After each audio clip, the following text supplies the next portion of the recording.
I just spent $750 on 3 doors from Home Depot, and I'm already regretting it. If you've been following along the journey, we've been on a time crunch to move in this fixer-upper for quite some time now. We're a couple weeks out, and that's why we went with the doors from Home Depot. Any other time we would have either ordered them, picked them up at like a liquidation warehouse or just a standard door warehouse and just probably paid as much money as I would at a big box dealer, but had better quality. It's just the dings and dents that are getting to me because it's MDF. Any little scratch, it just kind of breaks off the paint, and you know, obviously I can patch it. It's just irritating because these are brand new doors. Enough talk, let's start on the first bedroom door.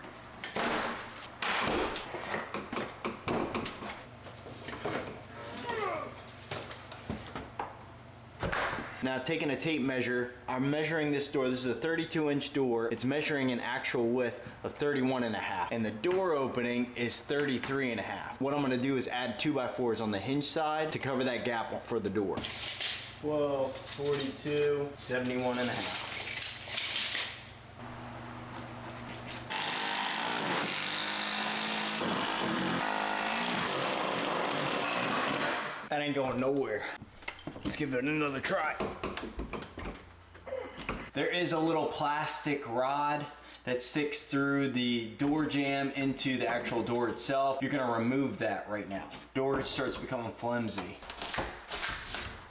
I just picked up one of these Winbags, a little whoopee cushion type deal. I'm gonna stick this on the door itself. I'm gonna pump it up with air, and then when you're done with it, you can kind of release it. This will help keep the door jamb in place instead of just moving everywhere. You can pick this up at Home Depot for like 15, 16 bucks. Stick it right on the end of the door and just start pumping it up. That's right on the money.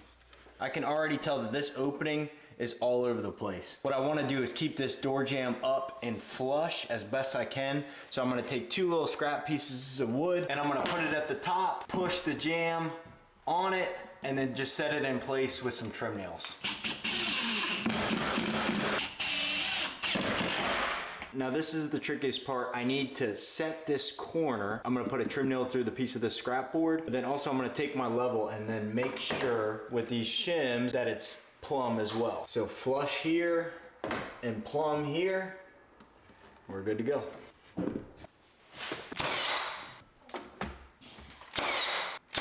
I'm gonna start at the top and work my way down, shimmy each hinge. What I'm gonna add is a shim on either side behind the jamb so that it's nice and level and acts as like a spacer. If I add too many on one side, it's just gonna build it up, and then when I go to screw it in, it's gonna be offset. It's gonna throw everything off.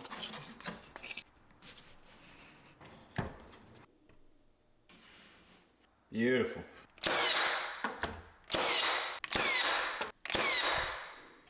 The hinge side of the door is set, level, plumb, good to go. Now I'm gonna set it in place with these GRK trim head screws, these finish screws. They're finish screws because they don't have much of a head onto it, and it just makes for a nice, clean, smooth finish.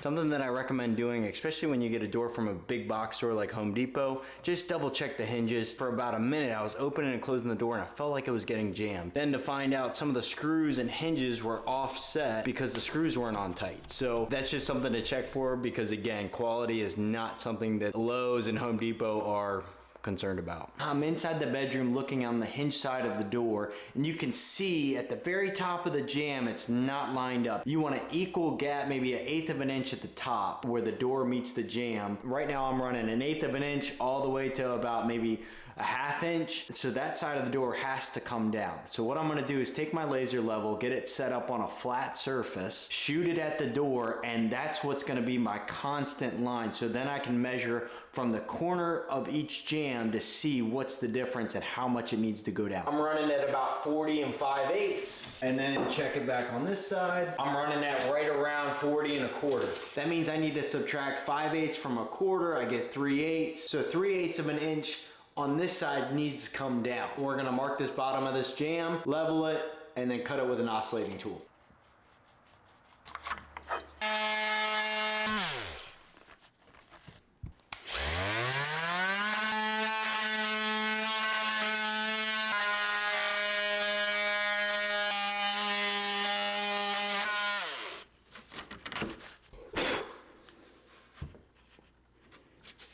This is gonna be the easier part. I'm now on the hinge side inside the room, and on the jam side with the latch, you want the same reveal all the way down like we did the top. And everywhere there's not the same reveal, you're just gonna come back with some shims, stack them on top of each other, start building it up, and just continue to get that same reveal all the way down.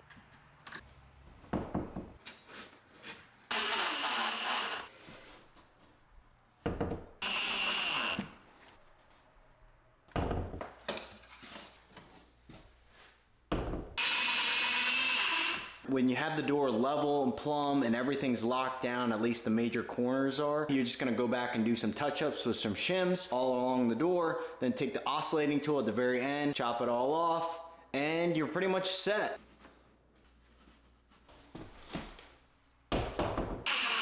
All right, it opens and closes perfectly, just how I wanted. I have 2 more to do. Right now it is 10:15 at night. How many did I say I was gonna get done tonight? 3?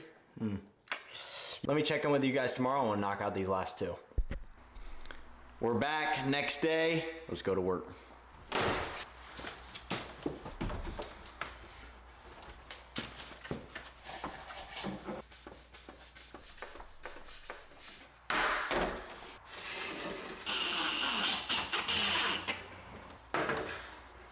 Before screwing the door down in place, I just want to tack it down with some 16 gauge trim nails. Like I did on the previous door, I just want to set that jamb square, plumb, and level.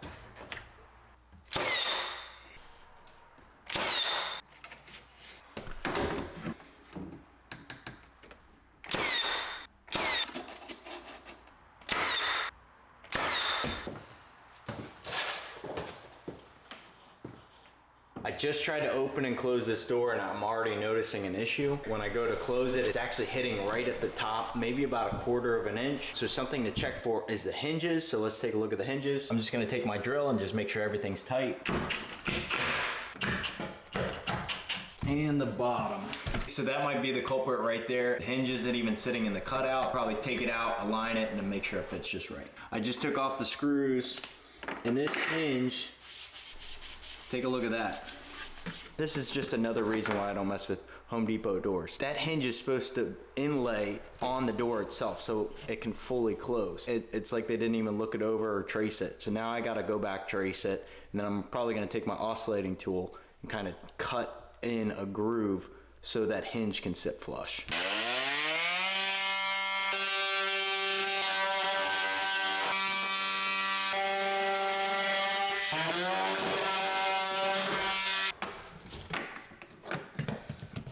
That'll have to work. All right, I'm gonna have to change the game plan here. This door I've been messing around off camera probably for the last like 30 minutes trying to get it right. Every time I close it, it's still hitting the top of that corner. I've taken out the pin on the top hinge, bent it back. Still, it's like I can't get enough leverage to pull that door over. When I start pulling it over, then it starts hitting the top. It's just a whole mess. I'm gonna take this door out and replace it with the other door that I have. Let's just fast forward it. Man, just replaced the door. That thing was kicking my butt. It was so irritating. With the frame, it's just so important to get your framing down because that's what was screwing me up. And then on top of that, the door wasn't square. The hinges weren't right. They weren't inset on the actual door as well. It's just more and more issues. The trim wasn't off, so I had to pull the trim and put it back on. Overall, the door opens and closes. It has a nice seal all the way around. Now I got one more to do.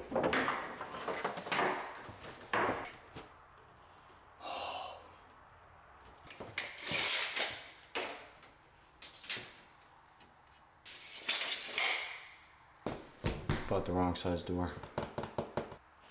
I gotta take it back.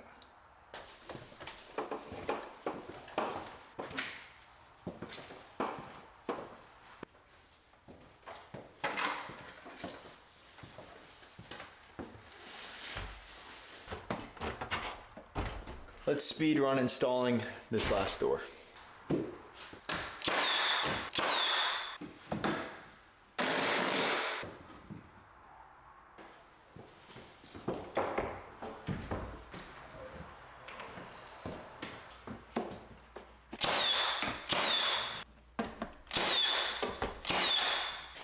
Handy dandy whoopee cushion.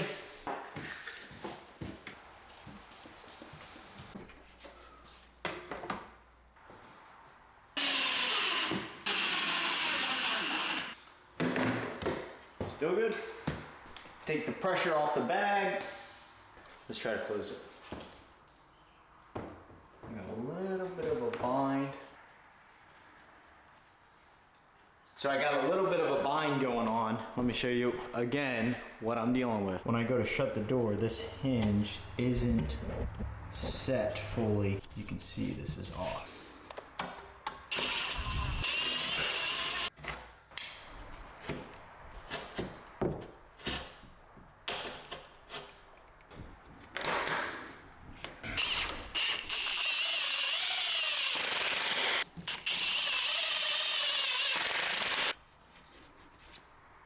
That's better. All right, moment of truth. That's pretty good. Now it's time to focus on the latch side and get this all screwed in.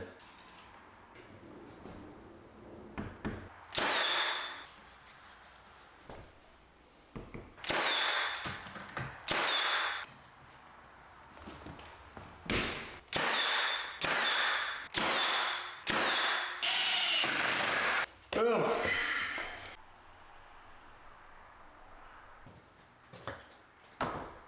So all the doors look good, they're in, they open and close like they should. Now we just need to clean up the leftover shims using an oscillating tool and then just clean up all the hallways to prepare for the next step, which is trim.